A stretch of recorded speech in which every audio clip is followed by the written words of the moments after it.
మనం ఎట్లాగో ఏం సాధించలేకపోయాము, అలాంటిది యూట్యూబర్స్ ఛానల్స్ రన్ చేసుకుంటూ ఇంత సంపాదించుకుంటే మేము ఊరుకుంటామా? ఎలాగైనా సరే 4-5 బ్యాడ్ కామెంట్స్ పెట్టామంటే వాళ్ళే ఛానల్ క్లోజ్ చేసేస్తారు.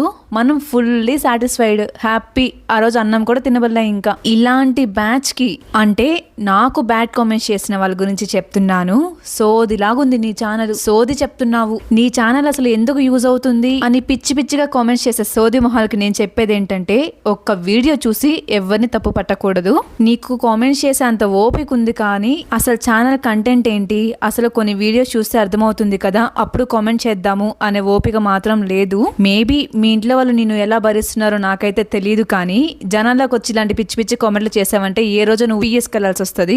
అది నా విషయానికి వస్తే నేను ఎవరిని వదిలిపెట్టను. అండ్ ఇంకొకటి ఏంటంటే, ఈ సోది మొహాలు ఉన్నారు కదా, బ్యాడ్ కామెంట్స్ చేస్తుంటారు కదా, వాళ్ళ ప్రొఫైల్ వాళ్ళ పిల్లలదో ఎవరిదో ఒకటి పెట్టుకొని ఉంటారు. ఫస్ట్ ఆ ప్రొఫైల్ తీసి అప్పుడు మీరు బ్యాడ్ కామెంట్స్ పెట్టుకోండి. ఎందుకంటే మీ వల్ల మీ పిల్లలు సఫర్ అవ్వాల్సి వస్తుంది. మీ సోది మొహాలకి డైరెక్ట్ గా చెప్పాలి అంటే మన ఛానల్లో మన సబ్స్క్రైబర్ స్టోరీస్ అయితే వస్తూ ఉంటాయి.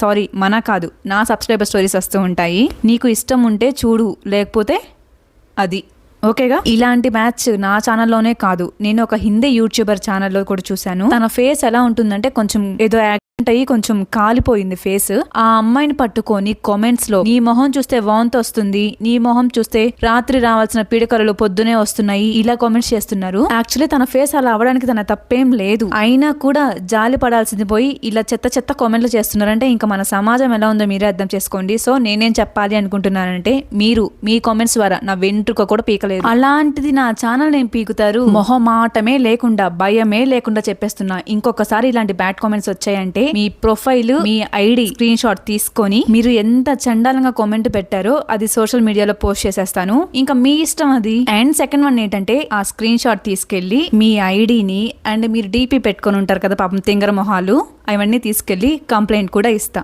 జాగ్రత్త. నేను చెప్పే స్టోరీస్ కి ఒక మీనింగ్ ఉంటది, ఒక స్టోరీ లైన్ ఉంటది. అది అర్థం చేసుకుంటే ఇలాంటి సోది మొహాలు ఎవ్వరికి సోది ఆలోచనలు రావు.